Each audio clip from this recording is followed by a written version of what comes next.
There's a story behind this shirt that I haven't really told a lot of people. So I think I'm gonna tell you. Pacific Wonderland!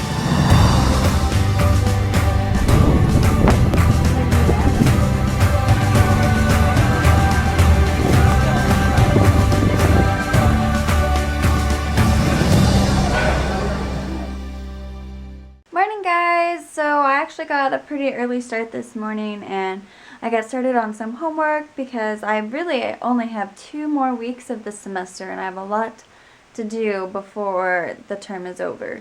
But I finished one part of my homework and now I need a break, so I'm going to go for a run.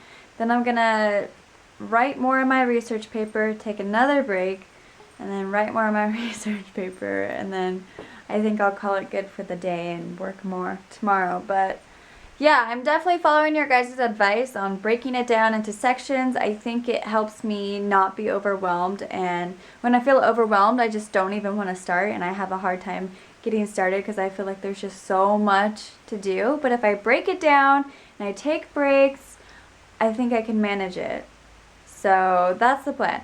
Thanks guys for your great advice. But yeah, I'm gonna get dressed, go for a run, and get some fresh air before I sit back down and do more. Morning guys. I'm on my way to work again, like usual, the drive to work. Last night we watched The Walking Dead, and I don't know if you guys watched The Walking Dead. It's pretty good. It's one of my favorite shows, but it's just getting so slow. Like, I get that something like really big just happened, so now there's not that really much going on, but it's just getting really slow. And at night when you're tired, you just want to watch some zombies eating people and some action. So I don't know. No, it's a really good show, and I think these like little episodes are a lot of character development, if that makes sense. But now it's Monday and the week starts over. I feel like Sunday was super productive, so I feel like I have a leg up on the week, which is always a good thing. But now I just start the work week, which is kind of dreadful. Also, I just saw the mailman driving his mail truck and talking on a cell phone. Like, they already drive on the other side of the car anyway, which I think is kind of dangerous. But then he was talking on his phone and he was at a red light, or he was at a green light, and he didn't go forever because he was just talking on his phone to whoever knows what. I just completed my second session of homework. Still doing really well. I'm still feeling really good about this. It's just easier to concentrate, easier to stay focused.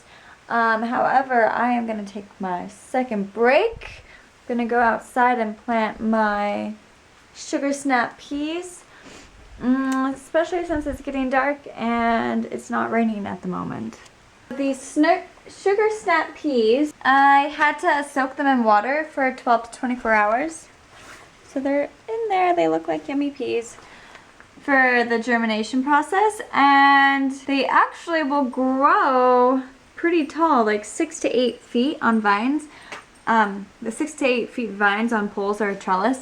I obviously don't have that right now. I'm just going to plant them in the ground, but I feel like I have a little time before they get to 6 to 8 feet. I'm going to plant them. Hopefully it's not too soon. It says I can plant them as soon as the soil is workable, and it is. I worked in the soil, so it is. Yesterday when I was planting, I planted the gourmet baby greens. Ooh, they're actually supposed to show up in 5 to 10 days, so that's really not that long. I should be able to see them if it wasn't too early to plant them, so that's exciting. I'm home and my love is making a lovely dinner for me. She is making us tomato soup, brie stuffed mushrooms, and garlic toast. That sounds good, my love. Yeah. And I am starving. Supper's ready. Work was okay, had an okay day. I was just hungry all day, and my lunch just didn't cut it. Does that ever happen to you? It just didn't cut it. Dinner was super good, but now I'm getting tired. So the 2 choices that go through my head when I'm tired is either go to the gym or take a nap. And I decided I'm going to be productive and healthy and go to the gym while Kelsey works on her paper. You've been working on it all day, my love. But I took breaks, and it helps me stay focused and motivated. Well, look at her beating the procrastination monster. But I'm gonna go to the gym and then I'm gonna be back, and then we might get to watch a show or something, like Bates Motel. I'm so excited for Bates Motel. So it already aired, but they keep replaying it, so hopefully we're gonna catch it when it replays, because that would be an awful tragedy if we missed it. It's one of my favorite shows now. Walking Dead, Bates Motel, top 2. Anyway, but I'm gonna go to the gym. Today I'm gonna do arms and shoulders. So when you see me next, I'll be really tired. So flash to my future, more healthier self. And now here's the healthier me. Don't you wish it was that easy? You could just like snap your fingers or blink and then you're just more in shape. And she's still on her paper. Wah, wah. Paris, are you bored? Mom's being boring. I'm just doing her paper. And you're real bored, huh? Okay, so we got one travel question this week. If you guys have any travel questions, remember, go ahead and tweet me using hashtag WanderAdvice. You can ask me anything on travel, on weekend trips, anything relating to travel. Just go ahead and tweet me and I'll try to answer your question as best as possible. Because I know when me and Kelsey were going to Europe, we wish we could have had someone to ask like little questions just before we went. The travel tip question this week is from Kelsey Slagle.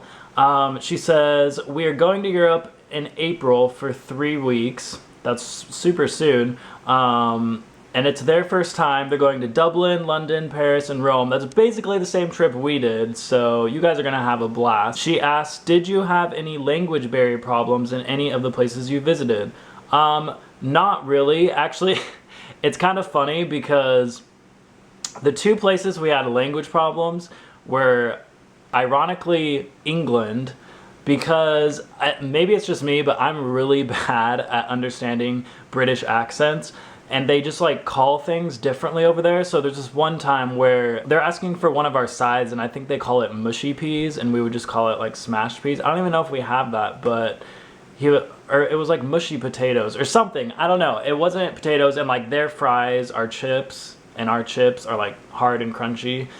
So they called things different words and I can't understand a British accent. So I had kind of a hard time understanding English in England, so that was kind of embarrassing. But other than that, there was only one other time where we kind of had a language issue in Paris. We were in a grocery store in Paris, and she didn't really know that well of English. But most of these places are all cities, so they all know English for the most part. All of them seemed to understand what we were saying and they could speak it to us, so we really didn't have an issue with language, so that was a plus. The second part of this question is they're thinking of taking carry-ons instead of backpacks. Do you think that will work? I would actually highly recommend packing as little as possible. When you take carry-ons, you can do it, but it's just going to be hard to maneuver and explore with your carry-on. I think you're just overall going to be more happy if you take less, because then you have less to worry about. That's it for all my Travel Tip Tuesday questions for today. Remember, you can ask me using hashtag WanderAdvice or just comment below with your questions and I'll try to answer them next week. I'm wearing my Stand Up to Cancer shirt, and there's a story behind this shirt that I haven't really told a lot of people. So I think I'm going to tell you because it's a pretty funny story. First off, if you don't know what Stand Up to Cancer is, it's an awesome organization. They basically raise money for cancer research and to help those suffering with cancer. So it's a really awesome organization. I definitely support them, and a lot of people do support them. But this shirt, so I was actually volunteering at a Stand Up to Cancer event in Southern California, and there was a lot of celebrities there, and Bill Hader, who ironically may be a hater because this was actually his shirt. He was at the event, and then I don't know what happened. He got mad or something and then left and like just took off his shirt and threw it on the ground. And I was just like, what the heck? And he stormed by, and then I just picked up the shirt, and I was like, this is a pretty cool shirt. And it was Bill Hader, so can't go wrong. But it was kind of messed up that he took off the shirt, because it's like supporting a good cause, you know? I can't open the door handle. But It was a fun little memory that I have. Go away. She's motioning me out because she's You're still distracting working. me. Go away. Oh, I'm gonna be a hater and walk away. But yeah, that's a fun little story that not really many people know. I did it! I did everything I was supposed to do on my list. I got done with all the homework I was supposed to get done with today. And it feels pretty awesome, I must say. It is late, however, though, so we're going to go ahead and end the vlog so that we can hang out for at least a little bit together because we've both been doing our own thing. Thanks for watching, guys, and if you're new, be sure to subscribe to our channel because we put out new videos every day. Thumbs up for not procrastinating today. Ah, it's a miracle. Ciao for now. This cemetery always reminds me of Goosebumps. Or just like, I don't know, a scary movie cemetery. Look.